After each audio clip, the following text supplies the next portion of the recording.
जी अस्सलाम वालेकुम रहमतुल्लाहि व बरकातुहू।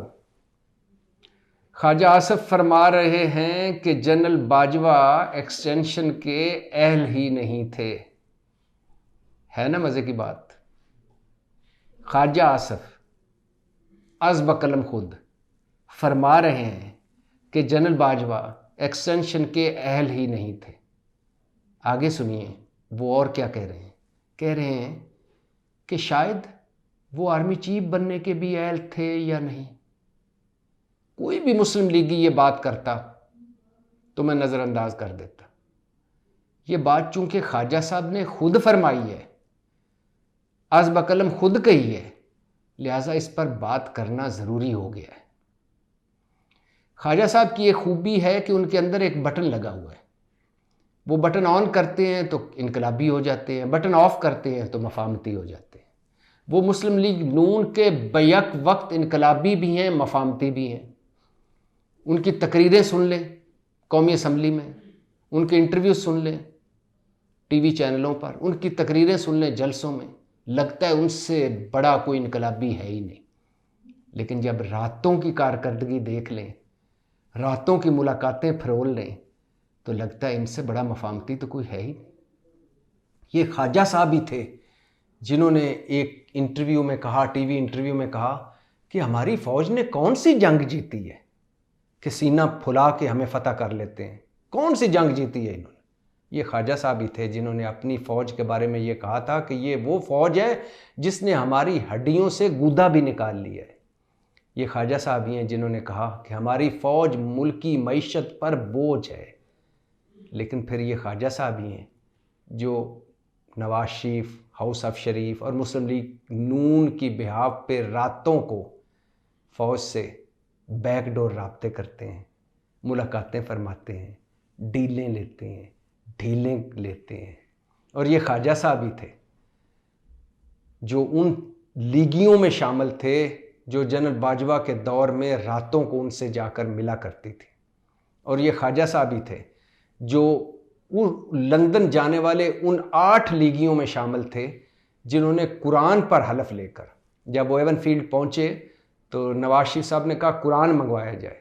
उनका बेटा कुरान लेकर आया, फिर उन्होंने कुरान पर हलफ लिया और कहा कि आगे कोई बात नहीं करेगा, हमने जनरल बाजवा को एक्सटेंशन देनी है। और ये ख्वाजा साहब उन 8 लोगों में शामिल थे। और ये ख्वाजा साहब ही थे जिन्होंने वापस आकर अपनी जमात को कहा था कि हमने जनरल बाजवा को एक्सटेंशन देनी है। और ये ख्वाजा साहब ही थे जो कहा करते थे कि ये एक्सटेंशन बड़ी ज़रूरी है मुल्क के लिए और हमारे लिए।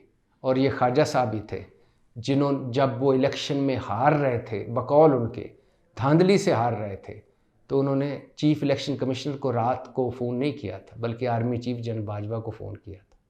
और ये ख्वाजा साहब ही हैं जो जिनका एक अकामा निकला था जिस पर लिखा हुआ था कि ख्वाजा मोहम्मद आसिफ हुनरमंद मजदूर 303 नंबर 303 है। ये अकामा पर लिखा हुआ था।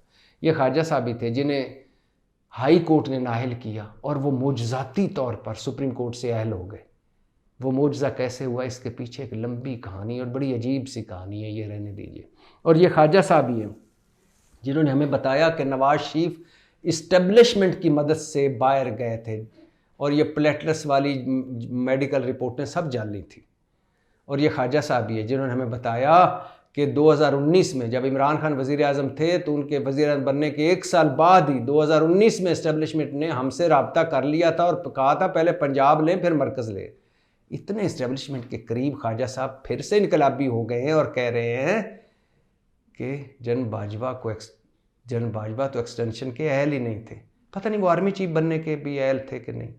और ये भी सुनते जाइए, ख्वाजा साहब उन लोगों में शामिल थे जो जनरल बाजवा को आर्मी चीफ बनवाने के लिए सरगर्म अमल रहे। तो इसलिए इस पर बात करना ज़रूरी था कि ख्वाजा मोहम्मद आसिफ जिनको अपनी ज़िंदगी का सबसे बड़ा सियासी चैलेंज दरपेश है, उस्मान डार की वालदा ने तकरीबन सीट जीत ली है। अगर 50% भी इलेक्शन फेयर हो तो उस्मान डार की वालदा इनकी ज़मानत ज़ब्त करवा दे। अगर 50% भी इलेक्शन फेयर हो और ख्वाजा साहब की 10,000 से भी गिनती शुरू हो तो मुझे नहीं लगता ख्वाजा साहब जीत पाए। तो ख्वाजा साहब फरमा रहे हैं, इनकलाबी होकर फरमा रहे हैं, एंटी इस्टेब्लिशमेंट होकर फरमा रहे हैं, क्योंकि अब एंटी इस्टेब्लिशमेंट होना एक फैशन बन गया हमारे मुल्क में। सबको पता है कि जो भी फ़ौज के ख़िलाफ़ बात करेगा, खा वो फ़ौज की ही पैदावार हो, तो उसे मकबूलियत मिलेगी। लिहाजा ख्वाजा साहब कह रहे हैं कि जन बाजवा तो एक्सटेंशन के अहल ही नहीं थे। अगर वो अहल नहीं थे तो जिन्होंने एक्सटेंशन दी वो तो उससे बड़े नायल हुए। और आप लेकर गए थे 8 लीगियों को लंदन, कुरान पर हलफ लेकर एक्सटेंशन की मुलाकात हुई और फिर वापस आकर आपने एक्सटेंशन दी। क्यों? क्योंकि उसके बाद फ़ायदे थे आपके। उसके बाद नवाज शरीफ लंदन, नवाज शरीफ ने जाहिर है लंदन गए थे तो उन्होंने एक्सटेंशन तो देनी थी। ख्वाजा साहब कमाल हो, तुसी ग्रेट हो। अब आप इनकलाबी हुए हैं इलेक्शन जीतने तक, लेकिन बड़ा मुश्किल है आपका। पता तो 8 फरवरी को ही चलेगा, लेकिन जो हालात बता रहे हैं सियालकोट में, टफ टाइम है आपके लिए। ये भी सुनते जाइए कि एक ब्लूमबर्ग की रिपोर्ट आई है और उस रिपोर्ट में ये तो कहा गया है कि इमरान खान मकबूल तरीन सियासतदान है, लेकिन ये भी कहा गया है कि सबसे अच्छी मईशत नवाज शरीफ की रही और नवाज शरीफ 36% पिछले 6 महीने में मकबूल हुए हैं और नवाज शरीफ मकबूलियत में आगे ही आते जा रहे हैं। ये वो जाली कार्रवाइयाँ हैं, ये वो जाली। एक इससे पहले एक जाली मुबैना तौर पर जाली सर्वे आया था गैलप का, जिसमें 5,000 लोग, 25 करोड़ मुल्क का ये मुल्क है जिसमें 12.5 करोड़ के करीब वोटर हैं और 5,000 लोगों का गैलप वालों ने एक सर्वे किया और उस सर्वे में बता दिया कि नवाज शरीफ साहब तो धांसू, ऐसी मकबूलियत है उनकी का कमाल है। और उस सर्वे को जिस तरह टीवी चैनलों पे फिर चलवाया गया और इस ब्लूमबर्ग रिपोर्ट को जिस तरह टीवी चैनलों पे चलवाया गया है, कमाल है। ये वो टैक्टिस हैं जो मियां मोहम्मद नवाज शरीफ जो वापस तो आ गए हैं, जिनकी वापसी नहीं हो पाई अभी तक, वापस आ गए मगर वापसी नहीं हो पाई, और जिनकी लॉन्चिंग इमरान खान के मुकाबले में बुरी तरह फ्लॉप हो गई है, और जिनके बारे में जो उनके खैर खां हैं वो भी सर पकड़ कर बैठे हुए हैं कि नवाज शरीफ तो कुछ भी नहीं कर पाए, और जिनकी अभी जलसियां हो रही हैं सिवाय मानसहरा जहां कुछ थोड़े बहुत लोग नजर आए, बाकी उकाड़ा, हाफजाबाद, तमाम तर उनकी कोशिशों के बावजूद जलसा नहीं हुआ, जलसियां हुई हैं। और वो जो जिनकी इतनी वीवीआईपी वापसी हुई, जिनको इतने वीवीआईपी रिलीफ मिले, जिनको इतना वीवीआईपी प्रोटोकॉल मिल रहा है, जिनके साथ इंतजामिया है, हुकूमत है, सब कुछ है, लेकिन अवाम साथ नहीं नज़र आ रही, जिनको लाहौर में हारने का चैलेंज दरपेश है, और जो बल्ला छीन जाने के बावजूद भी जिनके लिए तहरीक इंसाफ के आज़ाद उम्मीदवार भी एक चैलेंज बने हुए हैं, वो नवाज शरीफ साहब अब उन टैक्टिस पे आ गए हैं जो पहले आजमाते रहे। गैलप का सर्वे आया कि नवाज शरीफ कमाल है, ब्लूमबर्ग की रिपोर्ट आई कि नवाज शरीफ इस मुल्क को संभाल सकते हैं, और ये रिपोर्ट है एक पाकिस्तानी सहाफ़ी की, उनका नाम है इस्माइल दिलावर, और इस्माइल दिलावर साहब ने एक ट्वीट भी किया हुआ है, लिखा है गो इमरान गो।